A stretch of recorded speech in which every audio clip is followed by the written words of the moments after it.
लगावल जरूरी बा। काहे न मम्मी जी मान ली कि पतो बन जाता सुख ना भोगवे ठीक बा सुख भोगिया त आगे चल के 4 दिन लगाई लिया फिर आगे चल के बुढ़िया के गरिया ये देखा तुम टोला में के पतो के का बड़किए के तनी ऐठे ले कैसे करे ले लेकिन करी लेकिन ऐठ के करी। ऐसन बात नहीं है मम्मी जी कैसे कहल जाला न कि ऐसन निभावा न कि बाप दादा तक चलो उहे काला चाल चलो सादा निमहे बाप दादा उहे जनलू। तो हम ऐसा ना है कि आज करो तनी काल ना करम जननी एके हाली ओतनु माने गारा ना कर जाला ओती घरी ओतनु मोए फट ना रह जाला जैसा सोचले रही वैसन तू तो मिल गइल बाड़ू टोला में तो तहार बड़ाई भइल बा त आइल बिया एक पीस जनलू। ओ गोइरा नहीं नो महला में के तो कहत ले जा कने हुआ जीव जंगर करे ले त हम कने हां तो कहत है बूढ़ी विश्वनाथ के माई अरे यही से नु चिकन आइल जाता रे देख ले तोरा देही पे रूहानी चढ़ल जाता ना तो गोड़ हाथ खरकटाई रहत ला। क्या बड़की दीदी रही त करत ना रही मम्मी जी करत रहे करे ले लेकिन 4 गो बात सुना के बोली मन में आई तो शाम के तेल लगावत रहे ना तो ना लगाई बराबर झाड़ गेल मम्मी जी काहे रो टिकुली नहीं खिसटले से नूरा के कॉलेल बानी पसर गेल बा गरमिया से जाना ताड़ू टिकुलिया गरमिया में उधर उधर जाला वही कुल के चलते कनिया दीदी दीदी रौरो के मिस दही अरे है दहो तारा मिसाला बिना मुझे तक हमारा गोड़ा बात थी भइल बा का केथी भइल बा हो जब देखो तो तब तार खखुआइले बोली रहे निमन से कहत है आ खखुआ के बोलत ताड़ू का खखुआ के बोले का तारा कहनी हो तारा के का कहनी हो कुछ कहनी हो इहे जरनिया से नु मरचाई नियन बाड़ू तार मोटाए के लगन ना होई जब मम्मी तो बात कह दी उतिराई मत होकरा पर हां ना उतराई। में देखम हमू देखम मुहे ना देखी हां तो देखत रहियो देखई खातिर उतरल बाड़ू आते तो ने से दम आग बबूला ले ले आलू झूल देबेली बोलिए ना बोलिए तो सरले बोल दी हन कोनो गलती हो गेल बा त बता दी हमरा के गलती कर जाए के दा करत हो ताई दादा बुढ़िया कैसे मान जान करतिया बुढ़ी कैसे ओकर हाथ में मिल कह दी हां का मन के बात बेसी मत बोली रहुआ बुझाई कि ना ना तो झोटा धर मने रौरा ओकरा के तेल पानी करे कर लुगा फटा पीछे हमरा से का मतलब बाजी हमारा तो वाला टूट गइल बा त मतलब है ने के आ जतो भेजल लुक दुखी का जरूरत बा जहां सास होते रहतन जब जइबे रहे दी मम्मी जी ई बात अच्छा ठीक बना आई आ जाए दी मम्मी जी रहे दी चुप रह तू ही मैं करवा तो रहे त मम्मी जी रहे त मम्मी जी कहले बड़ू देखो हैं भाई देखा तनु कसम एक के जब मारम तो देवलिए में लड़िए ये काम चाहत तनी मारी न रहुआ अरे त चाहत एकरा रहुआ के चाहती है एकरा के चाहती है हम काहे के बोला जाई हम काहे के बोला जाई खेलवाड़ी जाके देखा कैसे उठ के गोल नु लुगा में मार के सुना ओ करे से डेरा मत तू एगो बोलते तो तू 4 गो बोला ना मम्मी जनलू जी बड़ दीदी तब बानी ठीक रही दीदी बड़ हनी हमरा कुछ कहिए देन तो जरूरी बा जबान लड़ावो कोई नीमन बात तनु कही त निक लगी अभी कितना बढ़िया ले बोलू आ कैसे झजुआ के कुकुरा नियन पिलियन नियन गोइल हिया जय दी के उतने बुद्धि बा कोनो गलती हमरा से हो गेलो यही से न डटले हो खाम डटले को जा घर में जा ओ तू झूठो को कर सब बोले बा झूठो को कह तो कर देता नहीं चलो ना करबू तब न बुझाई हई बतावा हो ई बेटौआ के अपना मन से ये नहीं बुझात कि बाहरी शहरी कमाए धमाए जाई पता नहीं लइका के कजिन कहवा रहत वन हिनके तो बुझाइते नहीं खे एकदम में आ 11-12 बज गइल हो अभी तक खाना नहीं खन खइले अब बोल दे हम त कहिया न कि देखा ना भौजैया हमरा के बोलत रहतिया हैं कुछ साग सब्जी लावेला कहनी ऐसे ही काल कहनिया त जी बबुआ जी जाके ले ले त शहरी सब्जी तो पैसा कहाँ बाटे पैसा देते तबो नहीं खे इनका रहती भइल आ कहाँ गई रही जी हां कहाँ गई रहनी कहाँ गोई रही हाँ। बाजारे में रही और कहाँ बाजारे में रहनी ही सब का तो साग सब्जी करे ले ले बनी साग सब्जी बाजारे का ना गोई रहू तू देखो तो हैं रातिए आलू के सब्जी खइले रही अभी आलू के तरकारी बनैली ही तो कहाँ से हरे सब्जी हम कम बाजारे चल जाते नहीं ये बतावा ना हमरा सब तोरी बाटे तो पिटनी उठनी पीट उठ के आ गेहूं बाटे तो ओकरा छिनगा उनगा के सब रखनी ही तो ये बतावा बेटवा के हमार कब समय मिलत कि हम बाजार जाई आ जाई आई नु साग सब्जी आई नु का आई तो का कब आई साग सब्जी आई शाम का बनियो कहत नहीं बेरा जाई घामवा में जाई बताबो हैं आई भैया आए ने का काजर लिपस्टिक के करा खातिर लगावत हो तहरा खातिर लगाओ तनी हमारा खातिर हाँ हमारा खातिर लगावत हो उतना दिन ना लगावत रहू आज लगावे लगलू हमरा खातिर काजर लिपस्टिक हैं होई बतावा हो गेहूंमिया उठा के घर में ड्रामा माने न डला जाईते कहब हम तबे हैं घर में बाबूजा तो तोहिन ले रखा घर में बाऊजा बाहर आवा के काम छोड़ा मान नहीं से ओखत तो मर्द मानुस करी हम इंतजार होता है आ घरों में के इंतजार होता है मतलब भारी बोरवा नहीं खेजी भारी हम बा कतना करी बताई ना। ओकरे दू तीन तीन भाग में क द ओकरा काट दी बोलवा के ना निकाल के गहुआ निकाल के गेहूं हाँ तब रख दो ई आदमी के नहीं के बुझात के जाके तुरंत हमरा रखवा दही हैं। आ हमारा गेहुआ पटाइनी है गेहुआ कहतनी मूंगो पटाइनी ही। मूंग अभी कहाँ पाटल बा कहा तनी गोई रही बाजारी ओरे गोई रही तो 60 घूमे तो हाँ तो घूमे से फुर्सत मिली तब ना कुछ आदमी करी हाँ ने। सांझी के 500 मूंग रुपया ऐसे दियो ही खराब कह 500 रुपया काम बा पार्टी कौन बा काम लइकन के भैया ले कह दियो मांगत रहे कौची के पार्टी हो। लइका सब पार्टी करता हसन बर्थडे हटे केक काटे के बा एगो के तो 500 रुपये ले रउआ हां अपने भी से का दे हम तो दे ना का माने देले बनी का। आह दादा तो माने हाँ? भैया कमात नहीं कर हम ही कमाई तो माने उड़ाई हाँ, काहे नहीं भैया कमाता तो ना उड़ाई अच्छा हैं बाहर आ काहे नहीं कि रउआ बाहर जजी के रउआ बाहर का करे घरे जाई रह ना के लफुए से ते एने से ओने घूमे के बाटे तो माने हैं। तो ई कौन खराब चीज हो घूमत है ई दो कहाँ के लइका हम खराब बनइले चीज बनिया हटे दिन हो। बनइले बनिया आई तेरे घूमता नहीं सब कोई के बस के बा घूमल अपन जेबवा से रुपया नहीं खाने लागत बबुआ ते से घुमाइया खूब लौकता टुए अभी आ जब अपन बगली से पैसा लागे लगी ना अभी तो पटदार घुमाई कहाँ जिन कोई पता नहीं खे। अभी तार बुझाता पटदार ले झगड़ा लाग जाई तो 10 गो लइका बोलावे करे तो हम बोला देबे भैया बोला दे तो बाहर रहत तो कई कर ले परचे बाऊ का बताओ केकरा से झगड़ा हो जाए माने हो जी पटदार अपने से न लड़ाई करब कि हम लड़ाई कर जाता नहीं माने काहे एगो हमारे हैं? होई तार ना होई घर वाले होई तो तोरा से ना होई हैं बताओ एकदम मिले के बुझाते नहीं खे खाता ना घूमता ना खाता हैं? घुमाता खाता का करे के बाटे इनकारा इनका तो करा। मौजे मस्ती बाटे द खाई तू कर ले तो जा तब ले बर बाजार पर से अइलन तरकारी ना लेके अइलन रुका सांझी खूनी बादाम का चटनी और भात खिया देता नहीं कि नहीं बतावा हो पहले हम रही अकेले त बुढ़िया केने से त एक कनिया बा एक लोटा पानी दो बेटा ऐसे कह के बोलत रहे जब से हाई खेलवड़ी आइल बिया घर में तब से हमार रावा रोजी नहीं के 1 रुपया के अच्छा लागले बानी हम टाहिए में देखो तारा के हम कौन गति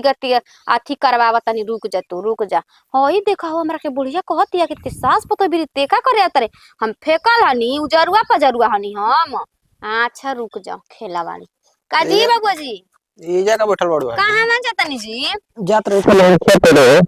मौगे के छोड़ देतनी छुट्टा अपने हेने ओने खेत मौगी देने कहाँ ओने छोटा ओने। घरे भी है तो छोटा कहाँ बहरी लिखने ले तू कोनो जरूरी थोड़ी है भैया बाबू जी कि इंसान बहरिए जाके गलत काम करी घरों में तो काई कह देनी हो दादा का ई कुल कहा तड़ू तू कुछ तू नहीं देखलू है का ना जी कुछ नहीं की देख तब का मार अपन घर में के इज्जत अपने बचावल जन्नी ना का ऐसे कहिए। काहे ऐसे कुल बात कहा तड़ू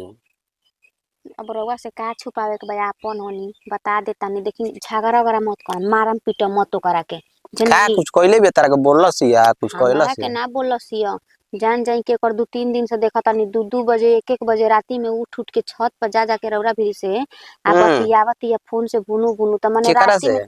बेटा वाले हमारा भी बतियावती है रात भर नैयर हमारा भी सुतेले तो कैसे तू कहा तड़ू कि छत पर जाती है तो मने हम भूत प्रेत के देखले बनी ये देखले कबू कोई औरी के औरी के कैसे हम देख लेनी जी कैसा अपना अपना देखले कबू हम कहबे कनी के हमारा बाती के विषय जब उठेले जाय दी छोड़ी जाय दी हम गलती करले बनी ठीक बा जब उठेले तब हमारा के जगावे ले वो अकेले बहरी गइले ना करे हां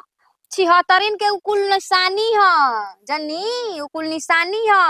यही तरह कर लिसन टप टप लोर चुए लगे से हतने तनी बात में कि लोग कहि कि बाप वो ना खाला ना हो वो जी बहुत हमार बढ़िया बेहरारू होई। ऐसन होइए ना सकेले हैं हमार बेहरारू ऐसन होइए ना सकेले केकर कसम खाई बताई केकर कसम खाई ये अरे ना काला कसम में उसम का खाए वाला चीज कहानी कौन चीज सुंघा देता ऐसन की मर्दाना खा देख के भैया ना माई कसम खा तो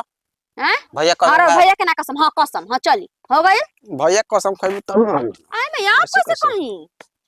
आप कैसे झूठ कहीं बोले देला तू आगे बढ़। हम अच्छा मान लो हम तो चल देखा और भैया कि के तारा ना काला कसम से कैसे चली हो कर गई हो गई तारा काला से कैसे कह दे हमरा के जब उठेले तब जगावे ले ओकरा भी मोबाइल रहेला ठीक ना है अपना हमरा काने रे वजिया सुन ले मजे आंखी देख लेम त या खुद ही विश्वास हो जाई तू हो जाई भौजाई एकदम एथुए हो गेल बड़ ना कहत आने के नु बात होने सुनो आ कहत नु कि हमरा पसंद नहीं खन हमरा के? तनिको रौरा के हमारा से ते कुल ना कहेले हमरा पसंद नहीं खन कैसे कैसे हम झेला तनी हम ही जाना तनी मैं रहे के मन नहीं के कर अब बबुआ जी जान जाई ना कटवाई ए भौजी अब तू रही ना भागी ढेर ओभर तू करत तड़ू अब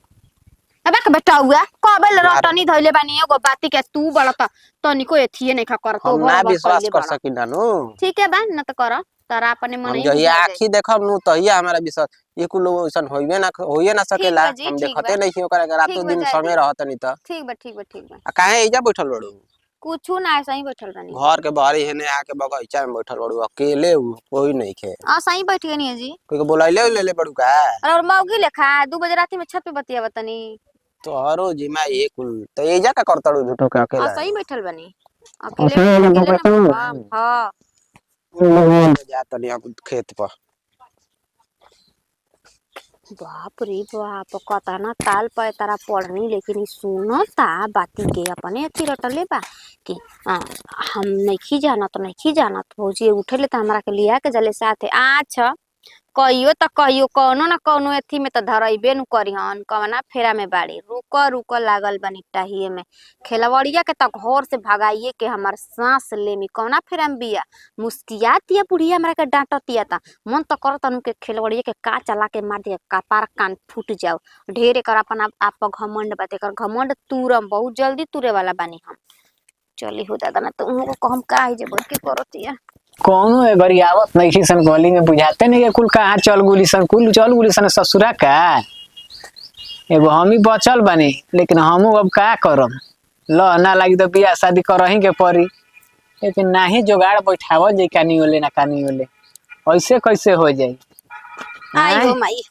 तनिको मन में का हो भौजी काजी बबुआ जी तोरो देखो तनी गोड़ जमीन पर नहीं खे रह त कहां बाटे रे हैं? छाती पर छाती पर दार रख दो एकदम तू डगरत नहीं खीरा ना, गरा रगड़त कहाला हउए। इना काला के छाती पर दाल डगरता ना, ना, अरे ना, कहाला जी तब काने जाता हो नीला नीला पेन के सड़िया केनियो ना जी एनिए कनिया घूमता नहीं आ कोनिया जी बबुआ जी मैं झाल झुकुरो लगो जी तो भाई छोड़ी उकुल बात हाँ। कहनी कि जो औ छेड़खनिया वाला केसवा चलत रहे खत्म हो गइल कि बा अभी ले भौजी तू मजाक उड़ावेलू हैं पूछता नहीं तू जी कुल केस जानत चलेला नहीं पागल हो तू जानता नु फिर जेल होई या बेल होई फिर उहे खेल होई उ कुल में अरे तो छिहतारा में केस में कबर फंसल बानी हो तू कुल यही हमनी के कुल डर में? ना लागेला के का करी बस हमनी के तने सोची ना जाना कनिया जी बबुआ जी रोकी कुल करे में डर ना लागेला हमनी को में आनंद मिलेला भौजी तलका ओहो। हां बस हमनी के पब्लिक के हाथे सोची ना जाना भेटाई हाँ। पुलिस के हाथे भेटाई कोनो बात नहीं के समझ वो नहीं तो मरबे करसन जी ना ना ना वो कनी मारे काहे हिम्मत बा अब तू बाते ना मनबू त काम कोई तब तरह कोई ले डर नहीं के खाली पब्लिक ले डर बा पब्लिक ले हां वो कनी के हाथे ना पकड़ाए के चाहिए त मार के मुंगा दिए सन जानते बाड़ू ये जे रुको ये जे बतिया हमनी नहीं जानते बा भौजी तक छाता। बिया हम लेके करी कौना के माने बुझाता के बेटी फालतू भइल बिया जौन हमनी के दी लेकिन तुही अपन रौरे ही बतिया बताओ। जाना तनी ना तो का चली कमात खात बटले बनी तो बियाह का करे के बाटे जी बबुआ तब जी का भैया कमाता उन्होंने एजा 200-500 रुपया के हाँ, जरूरत भात पड़ला रोटी मिल मिलिए जाला जाता, हाँ। मिल जाला ऐसे कहने टेंशन की का हो एगो काम बाटे क देम काहे ना भौजी तू हमार काम करबू तो हम तार करब हमें तर थोड़े करब कहने के हमरा से ले लेम 25-50 हजार रुपया दे भौजी देखी। कौन काम बा हो तना खतरनाक हो तना पैसा तू कहां से देबू हमरा के अरे वो पैसा लेनु काम बा हां हमनी के तो जानते वो रउआ पैसा के आम जा खाई ओकर गुठली हमनी के- मत गिनी ना हो भौजी हाँ, हमनी आम खाई हमनी के जानते वो पैसा के जामन आदमी हई जा बस पैसा मिली तो हमने कुछ करे पर तैयार बन जा हाँ तो बोलो कमाओ बताओ कहने कि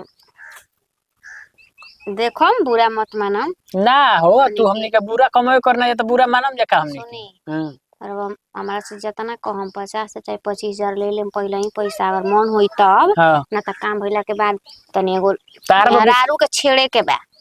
छेड़े के बा हाँ अब कुछ नहीं है करे के ना ना तो छेड़ल कौन बड़ चीज खाली हो खाली झूठ बोल देवे के बा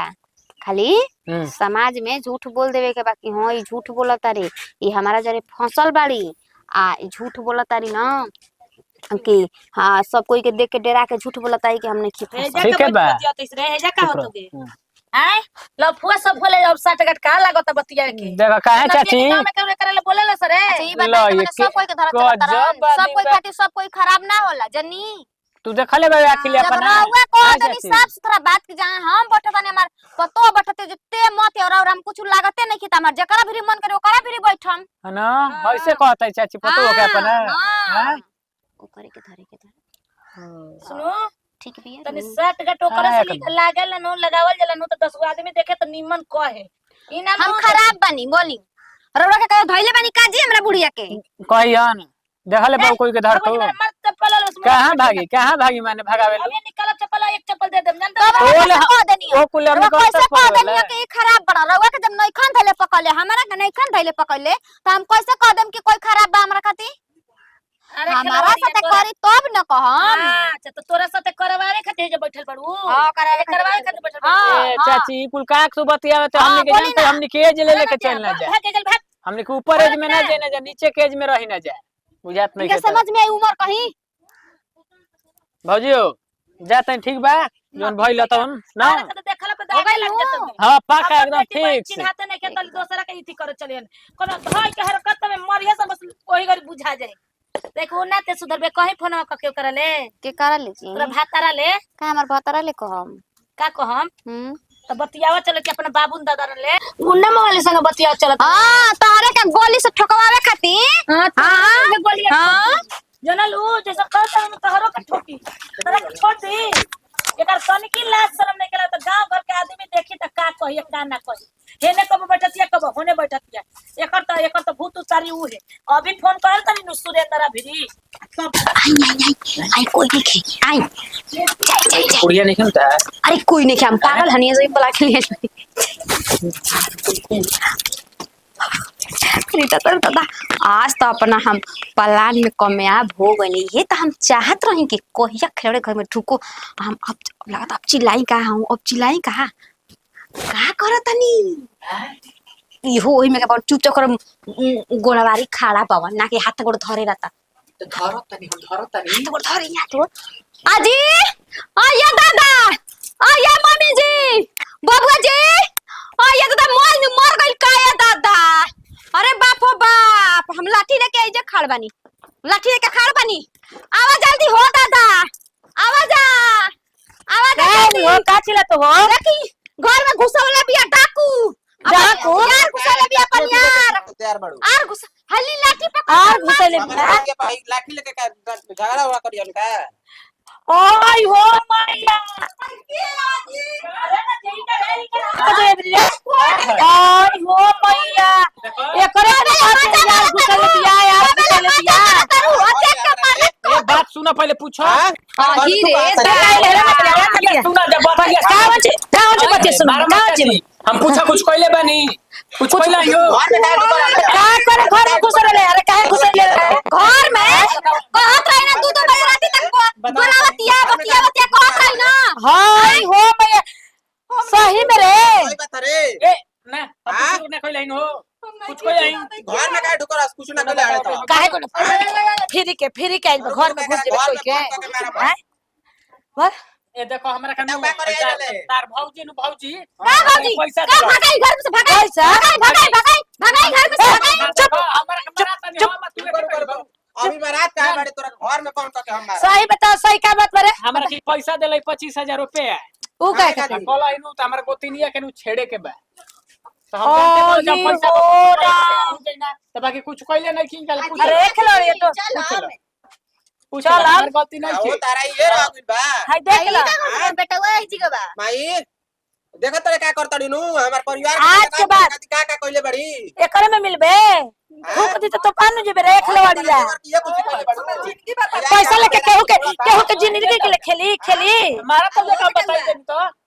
हैं का कहिए बे जगह कोई दे तो कोई घर में ढुक जिबे हमरा के देखो हम पैसा हमरा के देलई हई 25000 रुपया कहले हमरा गोतिनिया के छेड़े के बा हम तैयार हो गेल हम जानते पैसा हमरा के मिलल ये नहीं आता एकरे कमाई हो खाते ना यही कुछ के चलते ए हम कुछ कहले पीटा हमारा से मतलब नहीं थे तू चले जा करनी हो घर में काम रहत ना घर के एक कुर्ता पर देखो गलती बोल पद हम कुछ ना ओकर कुछ इलाज करबे कि हम करी इन्नी कर इलाज नो ओकर भत्ता रही तो होई बड़ी मन के बढ़ल हो गए खिलाड़िया धरम झोटा कबार तो ले आ तू हो बेटा पैसा का मर तड़ देखो हैं ए नाते के कुर्ता बैठ खोल ले गधा पे बैठ के घुमाओ भोर का टिक्के जैसे बाने ई कैसे कहतो मैंने बताओ पर का गलती बाटे ई तो उहे लहेड़े आके उनकर गलती नु बाटे